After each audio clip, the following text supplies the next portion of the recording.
আসসালামু আলাইকুম ওয়া রাহমাতুল্লাহি ওয়া বারাকাতুহু। আমার আব্বা জানেরা খুব মহব্বত করে দরুদ শরীফ পাঠ করুন। আল্লাহুম্মা সাল্লি আলা সাইয়্যিদিনা মাওলানা মুহাম্মদ ওয়া আলা আলি সাইয়্যিদিনা।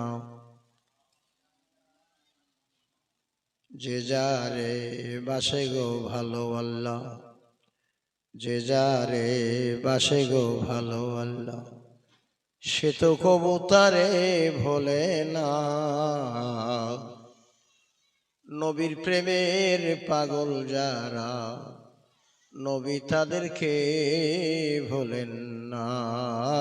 আল্লাহুম্মা সাল্লি সাইয়্যিদিনা মাওলানা মুহাম্মদ ওয়া আলা আলি সাইয়্যিদিনা।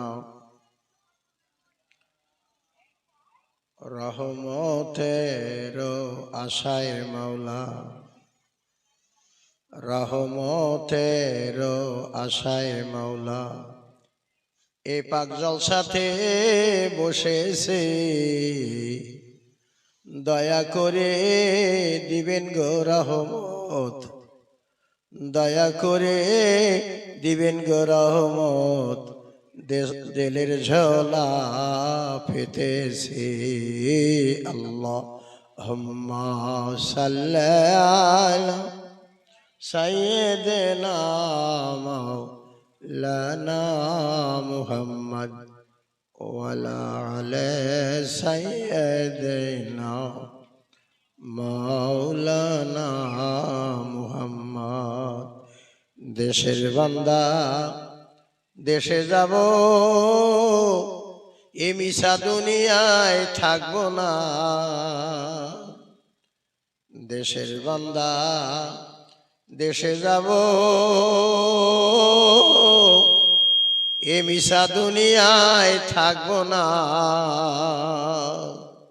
খাঁটি মুসলিম না বানায়া আল্লাহ কবরেতে নিবেন না। আল্লাহুম্মা সাল্লি আলা সাইয়্যিদিনা মাওলানা মুহাম্মদ ওয়া আলা আলি সাইয়্যিদিনা মাওলানা মুহাম্মদ। আল্লাহুম্মা আমিন, আল্লাহুম্মা আমিন। প্রভু নিরঞ্জন ওগো দয়াময় মহান মালিক আল্লাহ, একটু মায়ের নজরে সেই দেখুন ইসালে সাহেবের ময়দান। একদল দিনদার ফরজগার আল্লাহওয়ালা জাকিরিন শাকিরিন মুহিব্বিন হাজিউল হারামাইন আলেমে দিন হাফেজে কোরআন পর্দানিশীন মায়েরা দোকান করে হাত তুলেছেন দরবারে আপনার। কাতর দাবি আমাদের আব্বা নাই, আমাদের মাও নাই, দাদা নাই, দাদি নাই, নানা নাই, নানি নাই, শ্বশুর নাই, শাশুড়ি নাই। জোড়ের ভাই কবরে, জোড়ের বোন কবরে, আয় আল্লাহ কোলের সন্তান কবরে। দয়া করে তাদের কবরগুলো জান্নাতের ঘর হিসেবে আপনি কবুল করুন আল্লাহ। এই মাহফিলের ওসিলায় এই চাঁদপুর গ্রামের ভিতরে যত নর এবং নারী আমার আব্বা জানেরা আম্মা জানেরা ঘুমাই আছেন কবরে, হাজার হাজার বছর ধরে কবরে থেকে রয়েছেন আল্লাহ, তাদের কবরগুলো জান্নাতের ঘর হিসেবে কবুল করুন আল্লাহ। এমনও কবর আছেন এই গ্রামে যাদের পক্ষ হইতে হাত তোলার কেউ নাই, আজকে তাদের পক্ষ হইতে আমরা হাত পাতিলাম খোদা, তাদের কবরগুলো দয়া করে মাফ করে দেন।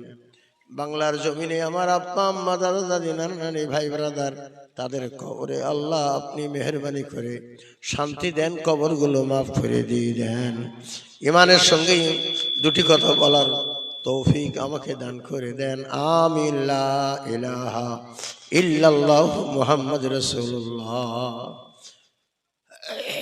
আব্বা জানারা একটু কলেমা পড়ুন। লা ইলাহা ইল্লাল্লাহ, লা ইলাহা, একটু বলুন লা ইলাহা ইল্লাল্লাহ, লা ইলাহা ইল্লাল্লাহ, লা ইলাহা ইল্লাল্লাহ, লা ইলাহা, বলুন লা ইলাহা, লা ইলাহা ইল্লাল্লাহু মুহাম্মাদুর রাসূলুল্লাহ সাল্লাল্লাহু আলাইহি ওয়াসাল্লাম। আলহামদুলিল্লাহ, আজকের এই পবিত্র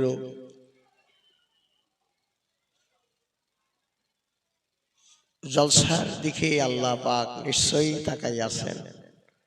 নবীজির খেয়াল এই জলসার দিকে আছে। আর আজকের এই জলসাটায় এমন একটা জলসা যেটা কবরবাসী প্রত্যেকেই দোয়া পাবেন। এই জন্য বলা হয় ইসালের সাহাবের ময়দান। এই ইসালের সাহাবের ময়দান, আমি নালায়েক অধম গুনাহগার এই জলসার সম্মানিত সভাপতি সাহেব সহ সকল উলামায়ে হযরতকে সামনে রেখে, সামনে আমার আপনাদেরকে রেখে আমি সামান্য সময়, অল্প সময় কিছু কথা আপনাদের সামনে বলার নিয়াত করছি। আল্লাহ যেন আমাকে বলা তৌফিক দান করেন। সকলে বলেন আমিন। একটু জোর করে বলেন আল্লাহুম্মা আমিন। আমার আব্বা জানেরা,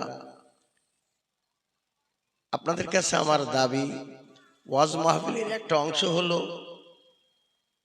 দেখা, দেখানো, পাওয়া এবং পাওয়াই দেওয়া।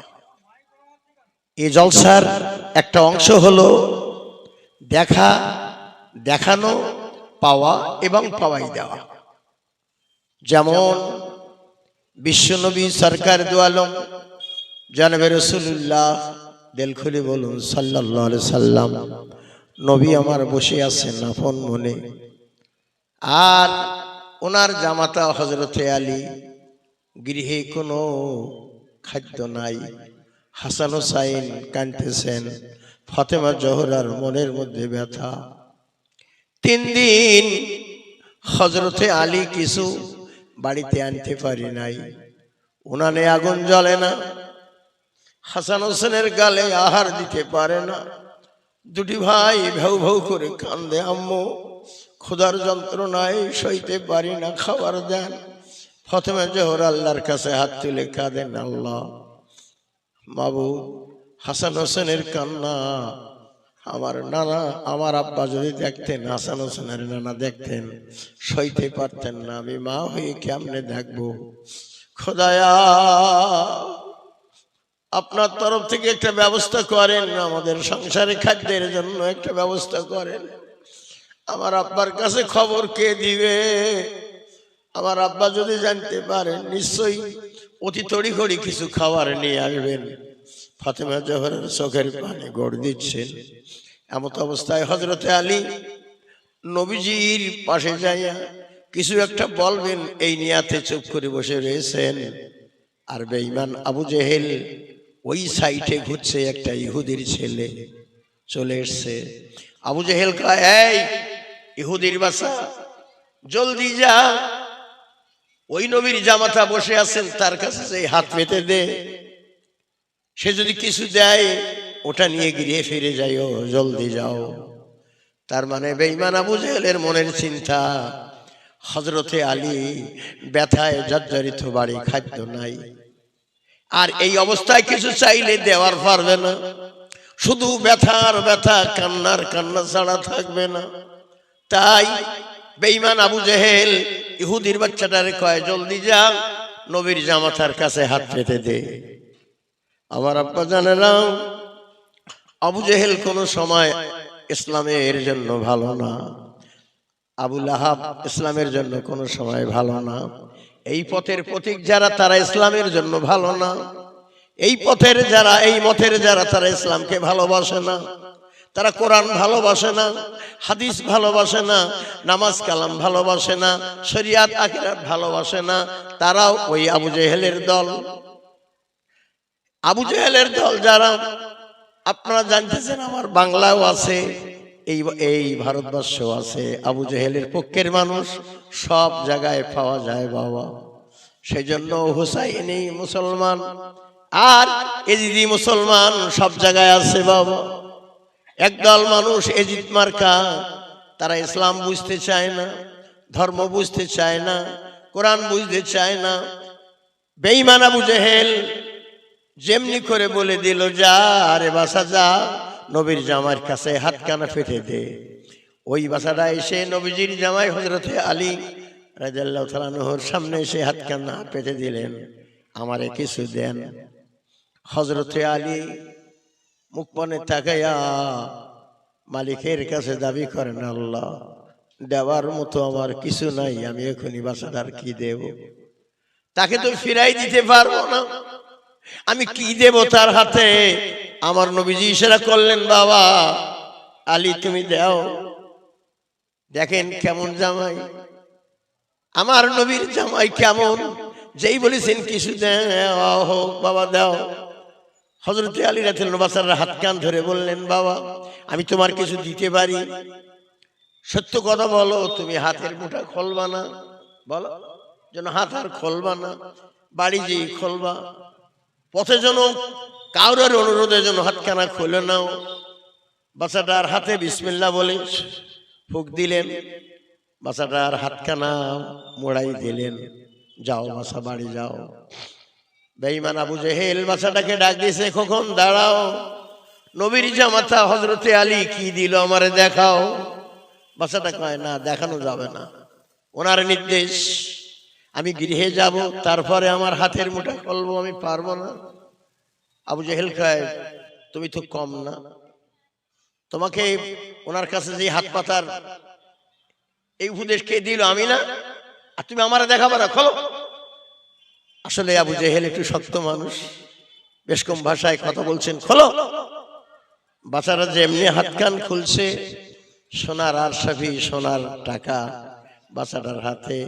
বাচ্চাটা হাত কান মুঠা করে বললেন, আমি আর গৃহে যাব না, যদি এইখানে হাত না খুলে বাড়িতে যাইতাম, না জেনে আমার কি হইতো। যার ইশারায় তার জামাই আমার হাতে ফু দিল, ওই মানুষটার হাতে আমি কলেমা পড়বো, আমি গৃহে যাব না। ছুটে এসে নবীজির কদমে পড়লেন, ইয়া রাসূলুল্লাহ, আপনি কি বা দোয়া করলেন, আহা আপনার মতো মানুষ হয় না, আমার এই ইমানের কলেমা পড়াই দেন। ওই মাসুম বাচ্চা কলেমা পড়ছে, লা ইলাহা ইল্লাল্লাহু মুহাম্মাদুর রাসূলুল্লাহ। সবাই দিল খুলে বলুন সাল্লাল্লাহু আলাইহি সাল্লাম। এই যে পাওয়াই দিল, পাওয়ার সঙ্গে সঙ্গে নবীজির হাতে হাত দিল। আমার নবীজির কাজ ছিল মানুষের পাওয়াই দেওয়া, দেখাই দেওয়া। চন্দ্র দ্বিখণ্ডিত করে এক খণ্ড আবু কুবাইস নামক পাহাড়ের পর, আর এক খণ্ড আবু জেহেলের বাড়ির পাহাড়ের পরে, এই দেখাই দিলে লক্ষ লক্ষ মানুষ কলেমা পড়ে মুসলমান হইল। আমার নবীজির কাজ ছিল দেখাই দেওয়া, পাওয়াই দেওয়া। আপনারা জ্ঞানী মানুষ, একটু খেয়াল করে শোনেন। আমার আব্বা জানদের কাছে আমার দাবি, মাদের কাছে আমার দাবি, আম্মা খুব ভালো করে কথাগুলো শোনেন, আম্মু কথা বলেন না, যে যেখানে আছেন আম্মা কথা শোনেন। আরে যদি আপনি জ্ঞানী হন, কথাটা বুঝলে আপনার আর কষ্ট হবে না। নবীজির জামাতা হযরতে আলী চোখে পানি কাঁদতে কাঁদতে আমার নবীজির সামনে যে দাঁড়াইলেন। হযরতে আলীর কান্না দেখে আমার নবীজি বুঝতে পারলেন উনি সব বুঝতেন। অনেকে বলেন নবী গায়েব জানে না, তাওবা আস্তাগফিরুল্লাহ, নবীজি জানবে না, কে জানে? ইলহাম বলে যে জিনিসটা, এটা উম্মতি মুহাম্মাদের কাছে আল্লাহ দান করেছেন। প্রত্যেকটা কামেল ওলির কাছে ইলহাম জিনিসটা দান করেছেন, কাজেই সেটা নবীজির কাছে ছিল। কিন্তু নবীজি ওহীর প্রতীক্ষায় থাকতেন, কখন বন্ধু জিবরাইল আসবেন। নবীজি হযরতে আলীর চোখের পানি দেখে বলছেন, বাবা আলী রে, কাঁদছো কেন, কি হয়েছে? নবীজি গো, বলতে পারছি না, আমি কেমনে বলবো, আমি যা করেছি তা বলতে পারবো না। বলো বাপ, বলো, ভাই ভেও না, বলুন সত্য করে, কি হয়েছে বলুন বাবা, বলো বাপ আলী, বলে ফেলুন, ভাই ভেও না, কথাটা বলা হোক। বলছেন, আব্বা জান, সংসারের দায়, ইহুদির বাড়িতে টাকা চাইতে গেলাম, ইহুদি বেঈমান, ঈমান নাই, সে টাকা দেবে না। তৎঘড়ি আমি যখন বললাম এই টাইমে আমি টাকা দিতে না পারলে আমার হাসান হোসেনকে তোমার বাড়ি রেখে গেলাম, যদি সময় মতো টাকা না দিতে পারি তাহলে হাসান হোসেন তোমার বাড়ির গোলাম হয়ে যাবে। আব্বু, আমি হাসান হোসেনকে বন্ধক রেখে টাকা নিলাম, কিন্তু আহা বেলা ডুবে গেছে, রাত এসে গেছে, আর হাসান হোসেনকে আর আমি পাবো না, ইহুদির বাড়ির গোলাম হয়ে গেছে। নবীজির চোখে পানি, নবীজি কাঁদতেছে। বাবা হযরতে আলী, এই কাজটা কি তোমার করা ভালো হয়েছে? যা করো তা করো, হাসান হোসেনকে কেন তুমি বন্ধক রাখলে? টাকা না দিলে আমার কাছে এসে কইলে না কেন? তুমি হাসান হোসেনকে দিলে কেন? কোনো পথ নাই? বলে আব্বা জান না, বেলা ডুবার আগে টাকা দেওয়ার কথা ছিল, হাসান হোসেনকে ছাড়াই নিয়ে বাড়িতে যাইতাম, কিন্তু আমি পারি নাই। তাই এ বাবা কেঁদো না, আমি আখিরি জামানার নবী, দিন দুনিয়ার বাদশাহ মুহাম্মদ রাসূলুল্লাহ, আমার মুখ পানে তাকায় আল্লাহ তামাম আসমান জমিন বানাইছে।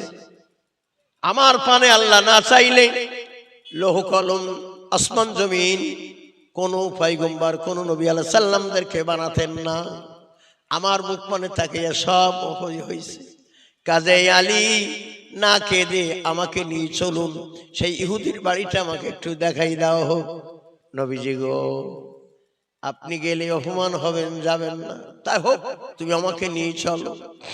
যেই বলছেন আমাকে নিয়ে চলো, হযরতে আলী আমার নবীকে সঙ্গে করে নিয়ে চলছেন, কারণ নবীর সামনে দুইবার কথা বলার মতো হিম্মত সাহস কারণ নাই। হুজুর চলুন যাই। বাবা কথাটা শোনেন কান খাড়া করে। হযরতে আলীর পাশ পাশ আমার নবীজি চলছেন। বাবা আলী, আর কতটুক পথ গেলে সেই ইহুদির বাড়ি পাওয়া যাবে? হাসান হোসেন যে বাড়িতে বন্দী, হাসান হোসেনকে যে বাড়িতে তুমি আহারে বন্ধক রেখে এসছো, সেই বাড়ি কই? আহা, ইহুদি বলছেন ইয়া রাসূলুল্লাহ, আর না যেতে হবে না, এই বাড়িটা, এই বাড়ি। আমার নবীজি বললেন বাবা হযরতে আলী, তুমি কানে হাত দিয়ে আজান দাও। হুজুর এখন আজান দেব? দাও, আমি যা বলি তাই করো, আজান দাও।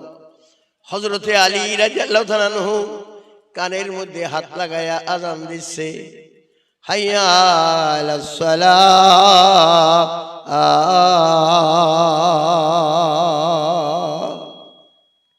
যেমনি আজান দিছেন, ডগমগ করে বেলা ঠিক যেন আসরের রক্তে বেলা উঠে গেছে। ইহুদি চেতন পেয়ে আজানের শব্দ পেয়ে উঠে উঠছে। কিরে কিরে, রাতের কালে ঘুমাইলাম, রাত অধিক হতে যাবে, কিন্তু এখন বেলা দেখি কেন না জানি কে আইলো আমার বাড়িতে, না জানি কে আইলো আমার ঘরেতে। ইহুদি এক পা করে সামনে আগাই, দেখেন বিশ্ব নবী মুহাম্মদ রাসূলুল্লাহ দুলালে আমিনা শাহে মদিনা মক্কার বাতি মদিনার জ্যোতি দিন দুনিয়ার বাদশা উম্মতি মুহাম্মাদির পারের কামদারি কামনেওয়ালা নবী মুহাম্মদ রাসূলুল্লাহ। আরে হযরতে আলী দুই বাবাজি দুই বাপু এক জায়গায় দাঁড়িয়ে আছে। ইহুদি কাঁদতে কাঁদতে এসে নবীজির চরণ তলে পড়লেন, ইয়া রাসূলুল্লাহ, আমার কলেমা পড়াই দেন, আমি আর এইভাবে বেঈমানি করব না, আমি কলেমা স্বীকার করে মুসলমান হব। ইয়া রাসূলুল্লাহ, এই রাত কেমনে সূর্য ওঠে দিনমান হয়? আপনি না মহাপুরুষ, আপনি না মহামানব, আপনি নাম মুহাম্মদ রাসূলুল্লাহ, উম্মতি মুহাম্মাদির পারের কান্ডারি, আপনি সকল উম্মতকে পার করবেন, তাতে কোনো দ্বিধা নাই। এক সেকেন্ড কাল দেরি করবেন, আমার কলেমা পড়াই দেন। ইহুদি নবীজির চরণ তলে পড়ে কলেমা স্বীকার করে। বলুন লা ইলাহা ইল্লাল্লাহু মুহাম্মাদুর রাসূলুল্লাহ। ইহুদি কলেমা পড়ার একটি কারণ চোখে দেখার কারণে। কথা কোন ঠিক না? একটু কথা বলুন। আমি তো বাংলার মানুষ, দোষ আমাদের একটু জিজ্ঞাসা করা। আবার একটু কথা বলুন। ইহুদি কলেমা পড়ার একটি মাত্র মূল কারণ যে কিছু চোখে দেখলো, তাই ছিল রাত দিনমান হলো, বেলা উঠলো কেন? এই দেখার কারণে কলেমা পড়লো। কথা কোন ঠিক কিনা? কথা বলেন। আমার নবীজি বলছেন, বাবারে তুমি কলেমা পড়ে মুসলমান হয়েছো, তোমার কাছে আমার দাবি আমার হাসান হোসেন কই? ইহুদি চোখের পানি ছেড়ে কাঁদছেন, ইয়া রাসূলুল্লাহ, জীবনে হাসান হোসেনকে আপনার দিতাম না, যেভাবে শর্ত ছিল হযরত আলীর সঙ্গে আমি আপনাকে দিতাম না, কিন্তু আমি কলেমা পড়ে মুসলমান হয়েছি। হাসান হোসেন কেন, আমার কলিজা যদি চান আমি বাহির করে আপনার হাতে দিতে পারি। হাসান হোসেনকে আপনি নেন, সঙ্গে নেন, তবে আমার এজন্য ফেলেন না। কালকে আমাদের মাঠে হাসান হোসেন আর আমার মতো একটাও অধম ইহুদি কলেমা আপনার হাতে পড়লাম যেন জান্নাতে যাইতে পারি। বলুন আমার আব্বা জানেন নবী দেখাই দিলেন এবং পাওয়াই দিলেন কিনা? যারে বলুন, নবী দেখাই দিলেন এবং পাওয়াই দিলেন। আপনার কাছে আমার কাতর দাবি, জ্ঞানীগণ আপনারা, আপনাদের কাছে আমার ছোট্ট একটা দাবি, বাবা কথাটা খেয়াল করেন। বিশ্বনবী সরকারে দো আলম জানাবে রাসূলুল্লাহ, একটু মুখ খুলে বলুন সবাই সাল্লাল্লাহু আলাইহি সাল্লাম। ফাতে মক্কা, মক্কা বিজয় হয়েছে। এই ফাতে মক্কার সময় নবীজি বললেন, বাবারা সাহাবীরা, যে মানুষটা ঘরে দৌড় দিবে ভয়ে, ওর জন্য ঘরের দরজা ভেঙে মারপিট করো না। যে লোকটা ইচ্ছা করে কলেমা স্বীকার করবে তাকে সুব্যবহার করিও। ফলদার গাছ যেন কেটো না।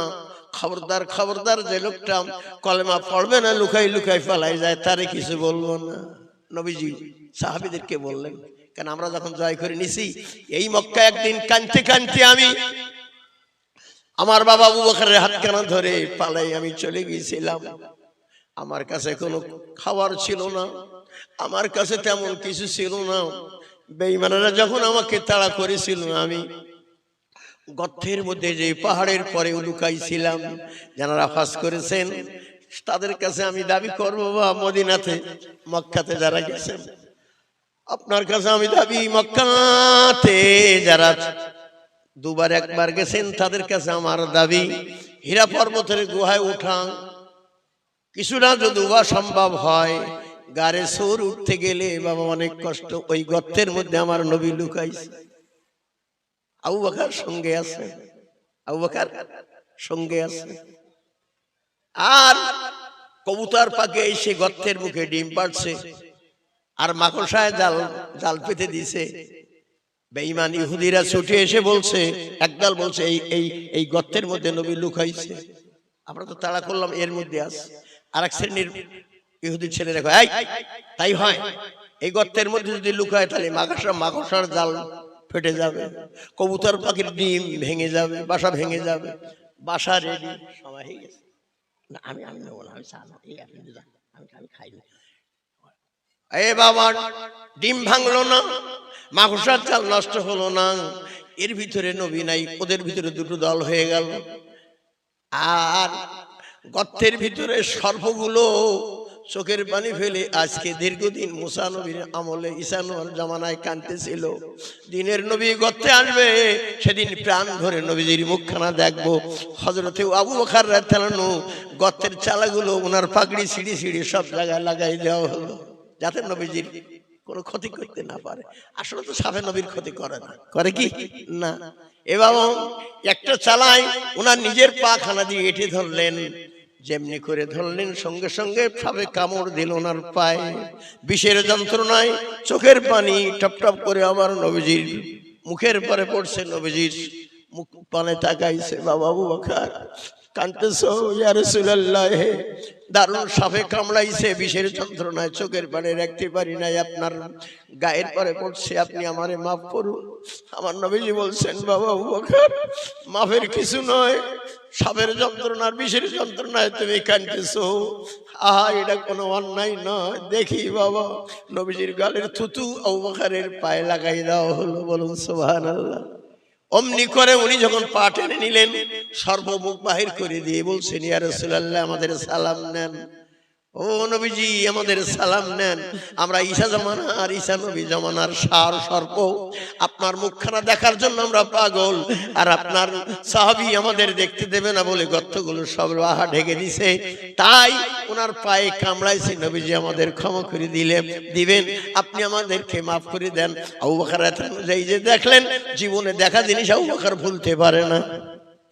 কথা বলেন, কি নবী দেখাই দিলেন না?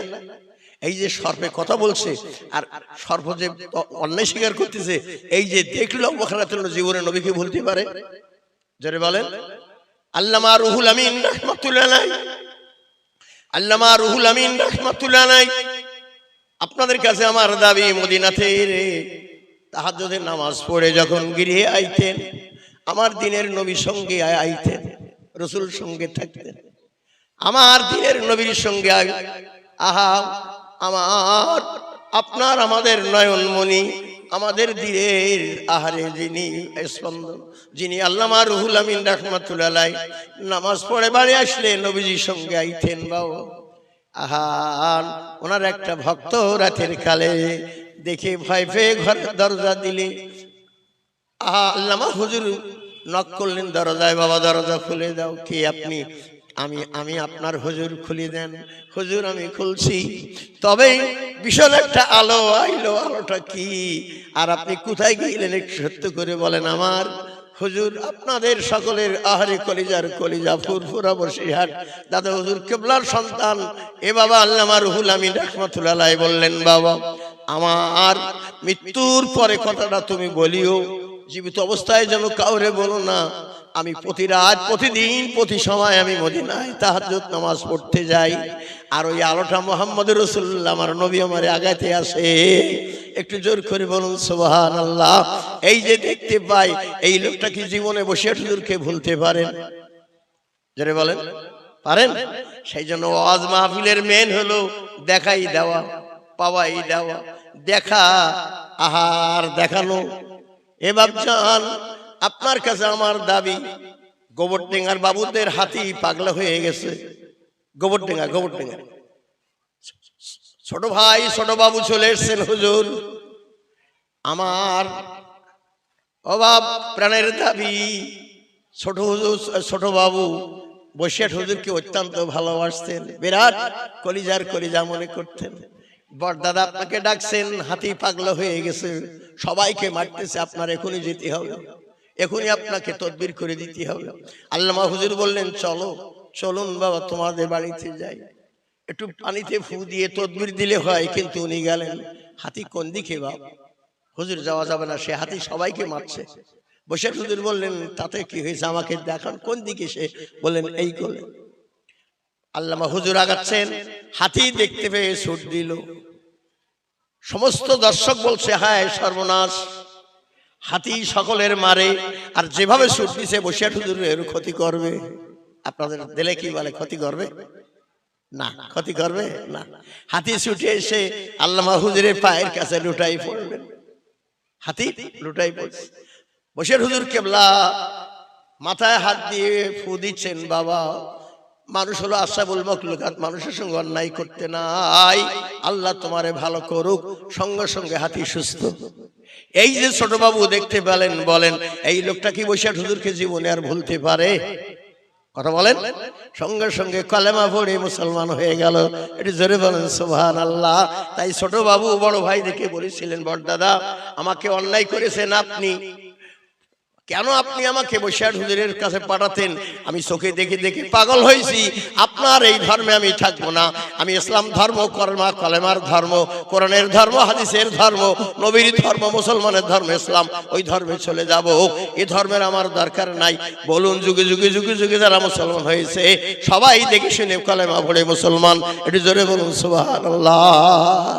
এই জন্য শুধু শুনি না, দেখি। এই জন্য আলেমদের কাজ হলো দেখাই দেওয়া, আলেমদের কাজ হলো পাওয়াই দেওয়া, আলেমদের কাজ হলো বলা। এ বাবা একজন মানুষ টাইটেল পাস আমার বাংলায় জীবনে একবার দুবার নয়, ত্রিপুল টাইটেল 3 বার টাইটেল পাস করছেন ফিকহ শাস্ত্রে। এ বাবা হাদিস শাস্ত্রের পরে তাফসীরের পরে 3 টাইটেল। বাবা এই লোকটা কাঁদতেছেন, আল্লাহ আমার জীবদ্দশায় আমি 3 বার টাইটেল পাস করলাম, কিন্তু মুহাম্মদ রাসূলুল্লাহকে কোন সময় একটা রাত শ্রবণ ঘরে আমার দেখা হলো না।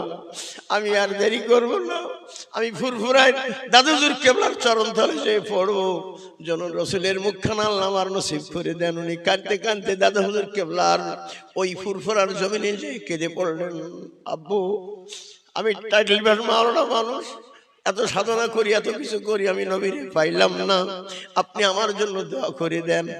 দাদুর কিবলা বললেন, বাবা আমি তোমার জন্য দোয়া করতে পারবো না, তুমি বাংলাদেশে যাও, সরসিনার মাটিতে আমার একটা সন্তান মাওলানা নিসারউদ্দিন আহমেদ সাহেব, ওনার কাছে যে একটু কথা কেন বলো, ওনার কাছে যাও।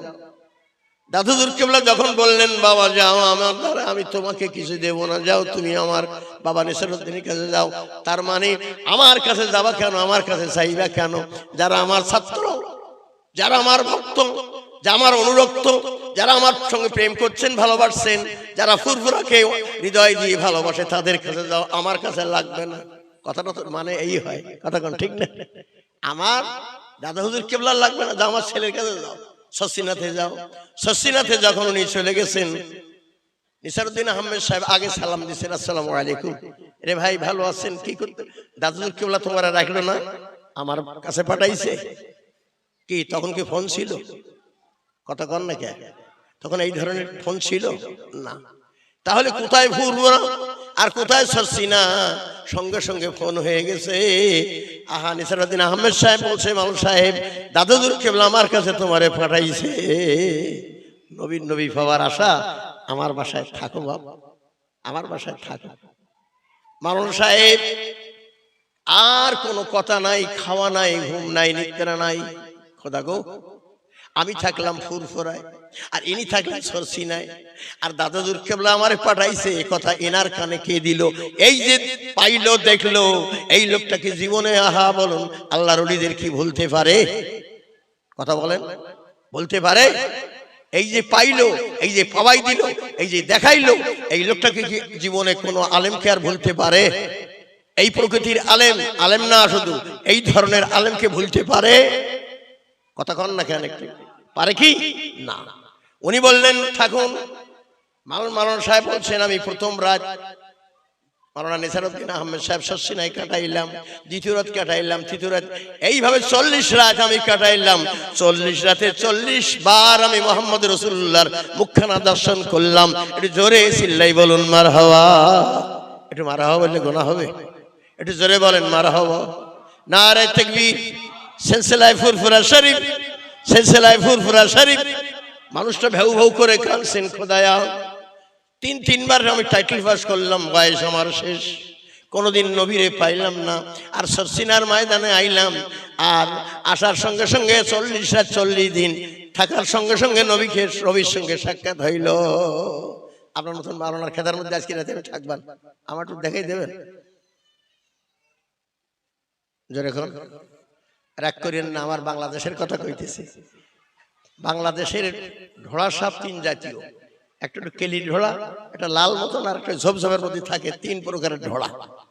ঢোড়া সাপ বোঝেন কি না তাই কে জানি। তাই ঢোড়া সাপ চাষির ছেলেরা মেরি মেরি সব পাটাই থচ্ছে, সব মেরি গড়ায় শেষ করছে। তাই ঢোড়া সাপেরা সব এক জায়গায় মিটিং করছে, শোনো আসু, আমাদের এক জায়গায় হওয়ার দরকার, আমরা এক পতাকার তলে আসার দরকার। আর চাষির ছেলেরা সব মেরে দিল। তখন ঢোড়া সাহেবেরা মিটিং করে বলছেন, তা যদি হয় তাহলে একটা মাইক ভাড়া করো, একটু আমরা ক্যানভাস করি। তা মাইক নিয়ে এক ঢোড়া সাহেব বলছে, ভাই ও বোনেরা আমাদের এক হওয়ার দরকার নয়, চাষির সাবালের আমাদের মেরি শেষ করে দেবে। এখন যখন ওই মিটিং চলছে, সেই সময় এক কেউটি সাহেব আজ এসে ঢোড়া সাহেবের দলে এসছে। তা ওরা তখন আলোচনা করছে, আমাদের এক হইতে হবে, হলে আমরা বেঁচে যাবো। তা কেউটি সাহেব বলছে, যতই এক হও, আসল জিনিস হারিয়ে ফেলি যাও, তোমাদের হবে না। তার মানে কি? কেউটি সাহেব বলছে আসল জিনিস হারাই যাও, তার মানে কি? আসল জিনিস কি? বিষ। আসল জিনিস কি? হ্যাঁ, বিষ হারাই ঠোড়া, আসল জিনিস হারাই যাও, তোমাদের হবে না। সেজন্য বাবা, আমি আসমাতুল্লাহ গালিব, বাংলার মানুষ, আসল জিনিস হারাইছি, সে বিষ হারিয়ে হয়েছি ঢোড়া। নাম শুধু মাওলানা, ফাও ফাও শুধু মাওলানা, এর ফলে কিচ্ছু নেই, ফাও মাওলানা। এই ফাও মাওলানা দিয়ে ইসলাম হয় না। ফাও ফাও হয় না, ধর্মটা আসে না বাবা। এই ধর্ম আসতে গেলে, ধর্মটা আনতে গেলে, এই ধর্মের পেছনে কথা বলতে হলে বসিরহাট আল্লামা হুজুরের খোলে, দাদুর কিবলার খোলে, হযরত শাহজালাল, শাহ ফরান, শাহলিয়া, খাজা খানজান আলী, গোরাসদ আফরুদ্দিন, আল্লামা রুহুল আমিন, আবু বকর সিদ্দিক, ফতেহ আলী সাহেব, নূর মোহাম্মদ সাহেব, নলদার খান বাহাদুর, কুলের বুকে, আগুনদারির বুকে, খানপুরের বুকে, হামিদপুরের বুকে, তাদের কাছে যা ছিল আলেমের কাছে তাই না বসলে দেশ কোশ্চিন কালো পরিবর্তন হবে না, দেশের মানুষ ইসলামের ছায়াতলে আসবে না। আগে আলেম সোজা হলে দেশ সোজা হবে। কথা কন না কে? কথা কন না কে? আগে যদি আলেম সোজা হয় সাধারণ মানুষ সোজা হবে। সেই জন্য আলেম সোজা হলো না বলে সাধারণ মানুষ সোজা হয় না। কথাটা নেন, কি বলছি সামনে কথা শোনেন। আমার আব্বা জানেরা, বিশ্ব নবী সরকারে দো আলম, একটু জোর করে বলুন সবাই সাল্লাল্লাহু আলাইহি ওয়াসাল্লাম। আমার দিনের নবী, আখিরি জামানার নবী, চোখের পানি ছেড়ে দিয়া যখন উনি কাঁদতেন উম্মতের লাগি, আমাদের লাগি। নবী কিন্তু নিজের জন্য ভাবতেন না, আমাদের জন্য ভাবতেন। কি কথাটা ঠিক না? উনি আমাদের জন্য ভাবতেন। হযরত উমর ফারুক রাদিয়াল্লাহু তাআলা আনহু যে সালাম করে বলছেন, ইয়া রাসূলুল্লাহ, শুনছেন? শুনছেন? ফাতেমা জোহরা কান্দে, হাসান হুসাইন কান্দে, 3 দিন গৃহে আগুন জ্বলে না। তাদের কান্নায় আহারে যে কোনো মানুষ নয়, সমস্ত প্রাণীগুলো কাঁদছে, সমস্ত জীব জানোয়ার কাঁদে। ফাতেমা জোহরার কান্না কে ঠেকাবে গো? ইস্কান্দার শরীফ, আল্লাহুম্মা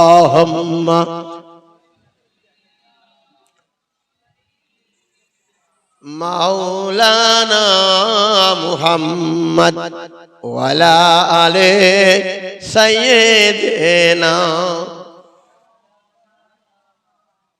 প্রিয় বন্ধুগণ, ও পর্দানিসীন আম্মা জানেরা, ও মা সুফিয়া, আসিয়া, রাবিয়া, কান খাড়া করে কথা শোনো মা, কথা বলুন, একটু হৃদয়ের কানে শুনুন কথাটা বাপ জান। কি বলছি? নবীজি চোখের পানি আর সম্বরণ হয় না, চোখের পানি রাখতে পারে না। নবীজি কাঁদতে কাঁদতে ফাতেমা জোহরার ঘরে এসে প্রথমেই নবী সালাম দিলেন। নবীজি সালাম দিলেন, আসসালাতু ওয়াসসালামু আলাইকুম। জি ভালো, ইয়া হালাল বাইত। সময় হয়ে গেছে। আমার আব্বাজানদের কাছে দাবি, আমি বলছিলাম ওয়াজের কিছু অংশ হলো পাওয়াই দেওয়া। কি বলছিলাম? পাওয়াই দেওয়া, দেখাই দেওয়া। কি দেখানো? পাওয়াই দেওয়া। পাওয়া ধর্মটা হলো পাওয়ার ধর্ম, দেখার ধর্ম। আমি বাড়াতাম সামনে কথা, অনেক সময় লাগবে, কথা যাচ্ছি না। শুধু একটা কথাই, এই চাঁদপুর গ্রামের মানুষ যখন বলেন, আমি শুধু ভেউ ভেউ করে কাঁদি। এই চাঁদপুরবাসী বলেন, মরহুম দারগাফুরি, মরহুম দারগাফুরি বজলুর রহমান দারগাফুরি আমাদের গোনরাগার কাঠির থুয়েই দারগাফুর গ্রাম, ওখানকার সন্তান। এই দেশেই ওনার রওজা খলাপতায়। উনি এইখানে আইলেন, সমস্ত মানুষ ধরেছিলেন হুজুর একটু পানির জন্য দোয়া করতে হবে। উনি বলেন আমার দ্বারা সম্ভবপর নয়, আমি পানি চাইতে আইছি, চাঁদপুরে আসলে তোমাদের কাছে এত ঝামেলা, আমি দু কথা ওয়াজ করবো, আমি পারবো না, পানি চাই। সমস্ত মানুষ বেড় দেয়, হুজুর একটু বলুন, হুজুর একটু পানির জন্য হাত তুলুন, একটু দোয়া করেন। উনি রাজি না। কয়েকবার বেড়ে দিতে দিতে টেবিলে ঘরে বসে টেবিলে হাত দিলেন। এই চাঁদপুরের মানুষ বলেন, আর আমি তখন কাঁদি, ভৌ ভৌ করি। যে টেবিলে হাত মেরে বললেন, 5টা বিষয় যদি তওবা করতে পারো আমি দারগাফুরি হাত তুলবো। আমি হাত তুলে আল্লাহর কাছে দোয়া করব, আর হাত তুলে চাইবে যে সময় যদি আল্লাহ পানি না দেয়, আমি দারগাফুরি কল্লা কেটে টেবিলে ঘরে থাকবো। তোমরা 5টা বিষয় তওবা করবে। সমস্ত মানুষ একমত হলেন যে হুজুর আমরা তওবা করলাম। দারগাফুরি বললেন, আমি আমার হাত তোলা অবস্থায় যদি আল্লাহ পানি না দেয়, কল্লা কেটে টেবিলে ঘরে থুই দেবো। এইরকম কথা বলার মতন এই এখন বর্তমান সময়ে কোনো মানুষ পাওয়া যাবে? কোনো আলেম পাওয়া যাবে? এটি কতক্ষণ নাকি কোনো আলেম পাওয়া যাবে? এই জন্য আজ আমাদের বিশারি ঢড়া, কি বিশারি ঢড়া। সেজন্য বাবা তোদের পায়ে ধরে বলি, মানিক শোন, হাউমা করিস না। হুজুর পিছনে এসছে, বিয়াদবি করতে নাই, আলেমের সম্মান রাখতে হয়। যদুবার সামনে যাইতাম, আমি নবী দেখাইছেন। আমি যে ঘটনা আপনার ওই ফাতে মক্কার কথা বলছিলাম, সময়ের দিকে না তাকিয়ে সব কিছু ছেড়ে দিয়ে আমি আপনাদের কাছে দোয়া চাচ্ছি, আমার জন্য দোয়া করুন। আলেমদের কাজ হলো মানুষের দেখাই দেওয়া, পাওয়াই দেওয়া। আলেমদের ব্যবহারে মানুষ হবে খুশি, এক হলো ব্যবহার, আর একটা হলো পাওয়ানো, আর একটা হলো দেখানো। এই কটা কাজ যখন সম্ভব হবে তখন দুনিয়ার মানুষ সব ইসলামের ছায়াতলে আসার শান্তি সুযোগ পাবে। এই বলে আমি আমার আশা ব্যক্ত করে সকলের কাছে আমি সালাম দিয়ে দোয়া চাইলাম। আসসালামু আলাইকুম ওয়া রাহমাতুল্লাহি ওয়া বারাকাতুহু। দরুদ শরীফ। আল্লাহুম্মা